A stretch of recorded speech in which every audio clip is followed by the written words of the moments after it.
السلام علیکم ورحمۃ اللہ وبرکاتہ۔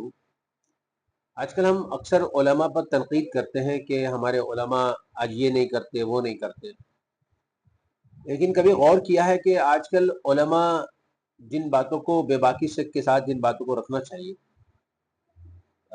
خصوصاً حکومت وقت کے آگے جھکنا نہیں چاہیے شریعت کے معاملے میں، لیکن ایسا نہیں ہو رہا، اس کے برعکس نظر آ رہا ہے۔ آخر اس کی وجہ کیا ہے؟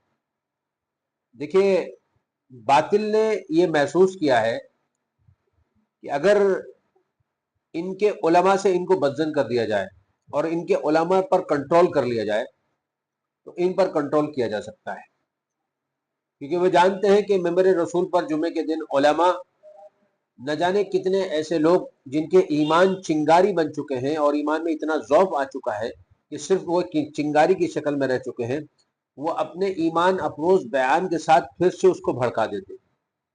اس لیے باطل کی یہ سازش ہے کہ ان کے علماء کو کیسے کنٹرول کیا جائے اور ان کے علماء سے عوام کو کیسے بدزن کیا جائے۔ تو ایک چال تو اس کی یہ چل رہی ہے کہ ان کے عوام کو ان کی علماء سے بدزن کر دو۔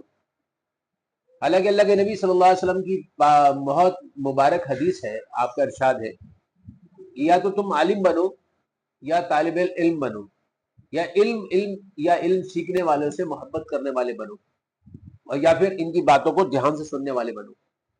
پانچویں قسم کے مت بننا، ورنہ تم ہلاک ہو جاؤ گے۔ وہ پانچویں قسم یہ ہے کہ تم علم اور علم سیکھنے والے یعنی علماء سے اور طالب علم سے بغض مت رکھنا۔ اور دوسری وجہ یہ ہے، آج کل علماء جو اہل باطل کے کنٹرول میں آتے جا رہے ہیں، اس کی بنیادی وجہ صرف علماء اس کے قصوروار نہیں ہیں، شاید میں اور آپ بھی قصوروار ہیں۔ دیکھیے، باطل نے یہ خوب گہرائی سے چیک کیا کہ ہم یعنی ایمان والے اپنے علماء کی قدر نہیں کر پا رہے، جو ان کی تنخواہیں دی جا رہی ہیں وہ اس لیول کی تنخواہیں نہیں ہے جو ان کو تنخواہ ملنا چاہیے۔ اس لیے انہوں نے سوچا کہ لاؤ ان کے علماء پر کیسے کنٹرول کیا جائے، کیونکہ ان کو وہ تنخواہیں نہیں مل رہی ہیں جو ان کو ملنا چاہیے۔ اس لیے آج سرکاری تنخواہ جہاں جہاں مل رہی ہے، آپ دیکھتے ہوں گے وہ علماء ہی ان کے گرفت میں آ چکے ہیں۔ اور ظاہر سی بات ہے، جب آدمی جس کی کھائے گا اس کی گائے گا۔ ہم خود سوچیں کہ ہماری مسجد میں کوئی اگر امام ہوتا ہے تو ان کو ہم کتنی تنخواہ دیتے ہیں؟ 2000، 3000، 5000، 6000، میکسیمم 10,000۔ ایمانداری سے سوچئے، کیا آج اس تنخواہ میں کسی کا گھر چل سکتا ہے؟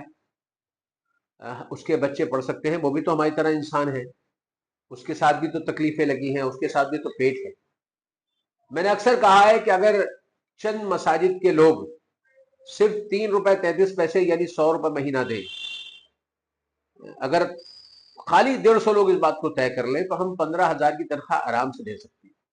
اور ایسا ہے کہ ان علماء سے ہم صرف نماز نہیں پڑھوائیں بلکہ شام میں مکتب قائم کریں، جس میں ہمارے وہ بچے جو اسکول کالج میں پڑھتے ہیں اور اللہ کی پہچان سے دور رہتے ہیں اور شریعت کی محبت اور شریعت کی پابندی سے ان تک بات نہیں پہنچتی، ان سے دور ہو جاتے ہیں، تو ان تک بھی دین کی بات پہنچ سکے، جو شریعت سے جو بچے اسکول میں عصری تعلیم دیتے ہیں۔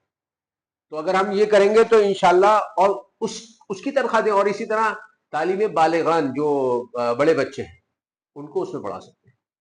تو ہم تنخواہ اچھی دیں، لیکن ان سے صرف نماز پڑھانے کی جگہ ایک ہم جو ہے اگر ان سے تعلیم کی ذمہ داری بھی ان سے لیتے ہیں، ہر مسجد میں مکتب بنے، کیونکہ رسول اللہ صلی اللہ علیہ وسلم کی مسجد خالی نماز گاہ نہیں تھی بلکہ عبادت گاہ تھی، تو اس میں تعلیم اور تعلم کا کام بھی ہوتا تھا، ذکر اور اذکار بھی ہوتا تھا، سیکھنا سکھانا ہوتا تھا، حرام حلال کے حلقے لگتے تھے۔